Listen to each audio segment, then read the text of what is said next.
UP में गर्मी ने अचानक रफ्तार पकड़ ली है। आज पारा 40 डिग्री सेल्सियस पार जाने की चेतावनी। रविवार सुबह से मौसम साफ है, तेज धूप और हवाएं भी चल रही हैं। मौसम विभाग के मुताबिक पश्चिमी विक्षोभ का असर खत्म होते ही तापमान तेजी से बढ़ रहा है। अगले 15 दिनों तक कोई नया विक्षोभ सक्रिय नहीं होगा। आज दिन में तापमान 40 डिग्री सेल्सियस के पार जा सकता है। साथ ही 25 से 35 किलोमीटर प्रति घंटे की रफ्तार से धूल भरी हवाएं चलेंगी। कई जगह लू जैसा असर महसूस होगा। अधिकतम तापमान में 8 डिग्री सेल्सियस और न्यूनतम में 6 डिग्री सेल्सियस तक बढ़ोतरी संभव है। पिछले 24 घंटे में प्रयागराज और झांसी सबसे गर्म रहे, जहां 37.6 डिग्री सेल्सियस तापमान दर्ज हुआ। यूपी में अब भीषण गर्मी का दौर शुरू हो चुका है। वृंदावन में दर्दनाक हादसा, हंसती मुस्कुराती सवारी 15 मिनट में मातम में बदल गई। यमुना में पांटून पुल से टकराकर नाव पलट गई। अब तक 13 लोगों की मौत हो चुकी है और 3 लोग अभी भी लापता हैं। क्या ये हादसा था या साफ लापरवाही? नाव में 37 लोग सवार थे और किसी को भी लाइफ जैकेट नहीं पहनाई गई थी। घटना 25 से 30 फीट गहरी यमुना में हुई। हादसे के बाद नाव मालिक और पांटून पुल के ठेकेदार पर गैर इरादतन हत्या का केस दर्ज कर जेल भेज दिया गया है। इस घाट पर बिना लाइसेंस करीब 400 नावें चल रही हैं और मॉनिटरिंग का कोई सिस्टम नहीं है। मिर्जापुर में वकील की हत्या का आरोपी सिर्फ 15 घंटे में पुलिस के शिकंजे में, एनकाउंटर में गिरफ्तारी। सीनियर वकील राजीव सिंह की शनिवार सुबह मॉर्निंग वॉक के दौरान गोली मारकर हत्या कर दी गई थी। वारदात सीसीटीवी में कैद हुई और पूरे इलाके में सनसनी फैल गई। पुलिस ने 5 टीमें लगाई और 50,000 का इनाम घोषित किया गया। शनिवार रात बरौदा तिराहे पर चेकिंग के दौरान आरोपी राजेंद्र सोनकर बाइक से भागने लगा और पुलिस पर फायरिंग की। जवाबी कार्रवाई में उसके दोनों पैरों में गोली लगी। पुलिसकर्मी उसे कंधे पर उठाकर अस्पताल ले गए। फिलहाल आरोपी अस्पताल में भर्ती है और उसके साथी की तलाश जारी है। मिर्जापुर पुलिस ने तेजी दिखाते हुए बड़ी कार्रवाई कर दी है। यूपी की राजनीति में बड़ा उलटफेर तय। 2 करोड़ से ज्यादा वोटर लिस्ट से गायब। 10 अप्रैल को जारी SIR की फाइनल लिस्ट में 2.04 करोड़ वोटरों के नाम कट गए हैं। क्या ये बदलाव 2027 के चुनाव का पूरा गणित बदल देगा? अब SIR के बाद इन सीटों पर 16,000 से लेकर 1.18 लाख तक वोटर कम हो गए हैं। 2027 का चुनाव अब और भी ज्यादा अनिश्चित हो गया है, जहां हर वोट की कीमत पहले से कहीं ज्यादा होगी।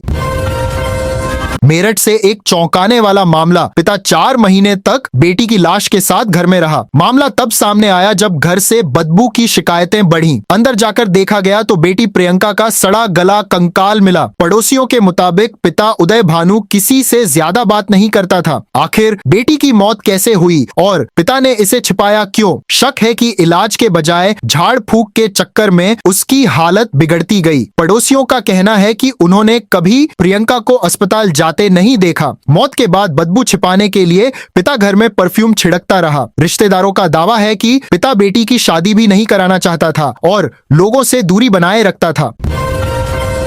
कानपुर में किडनी ट्रांसप्लांट का बड़ा खेल। बेनकाब गरीबों की किडनी, अमीरों के लिए करोड़ों का सौदा। पुलिस जांच में सामने आया कि एक पूरा सिंडिकेट गरीब और जरूरतमंद लोगों को लालच देकर किडनी बेचने के लिए तैयार करता था। उन्हें समझाया जाता था कि एक किडनी में भी जिंदगी चल सकती है। अमीर मरीजों से करोड़ों में डील होती थी और टीम दिल्ली से फ्लाइट लेकर रात में ऑपरेशन कर लौट जाती थी।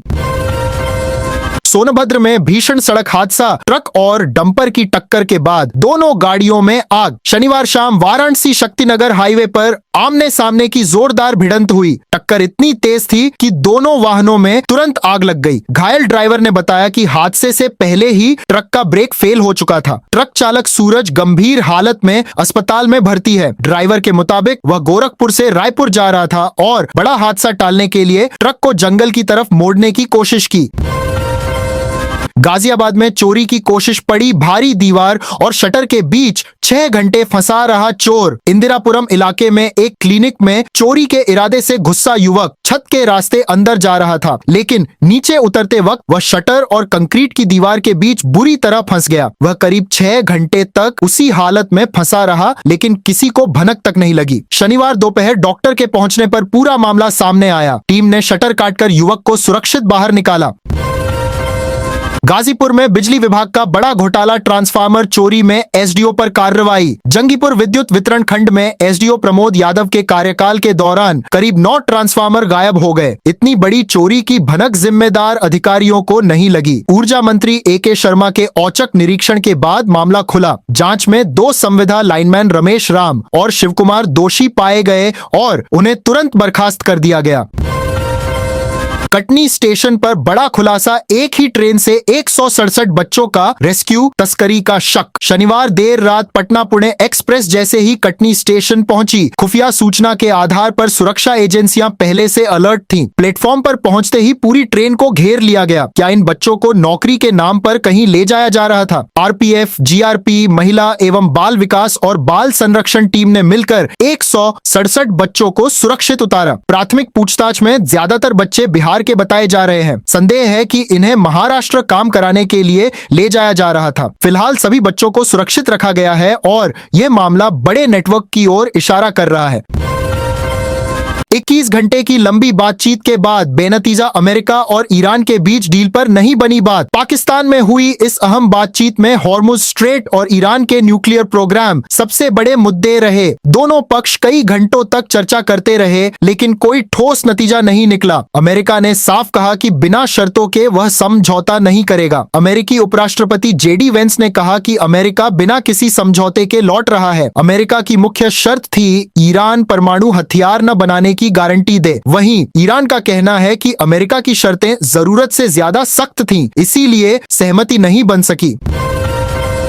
दिल्ली में बड़ा बदलाव, अब पेट्रोल, डीजल, ऑटो और बाइक का नया रजिस्ट्रेशन बंद होने जा रहा है। दिल्ली सरकार ने EV पॉलिसी 2026 से 2030 का ड्राफ्ट जारी किया है, जिसका मकसद प्रदूषण कम करना और इलेक्ट्रिक वाहनों को बढ़ावा देना है। नई पॉलिसी में इसके लिए साफ टाइमलाइन तय की गई है। 1 जनवरी 2027 से दिल्ली में सिर्फ इलेक्ट्रिक 3 व्हीलर्स यानी ऑटो का ही नया रजिस्ट्रेशन होगा। इसके बाद 1 अप्रैल 2028 से 2 व्हीलर सेगमेंट में भी केवल इलेक्ट्रिक मॉडल ही रजिस्टर किए जाएंगे। सरकार का लक्ष्य है कि आने वाले वर्षों में प्रदूषण में कमी लाई जाए। दिल्ली अब पूरी तरह इलेक्ट्रिक मोबिलिटी की ओर तेजी से बढ़ रही है, जिससे आने वाले समय में हवा साफ होने की उम्मीद है। AI अब बिना इंटरनेट भी चलेगा। गूगल ने टेक्नोलॉजी की दिशा बदल दी। अब तक आर्टिफिशियल इंटेलिजेंस के लिए क्लाउड और इंटरनेट जरूरी था, लेकिन गूगल ने AI एज गैलरी नाम का नया ऐप पेश किया है, जो AI को सीधे स्मार्टफोन के अंदर ले आता है। लेकिन सवाल क्या, अब आपका डेटा पूरी तरह सुरक्षित रहेगा और इंटरनेट की जरूरत खत्म हो जाएगी? यही इस नई तकनीक का सबसे बड़ा बदलाव है। अब यूजर अपने फोन पर ही गामा 4 जैसे मॉडल चला सकता है, वो भी बिना इंटरनेट के।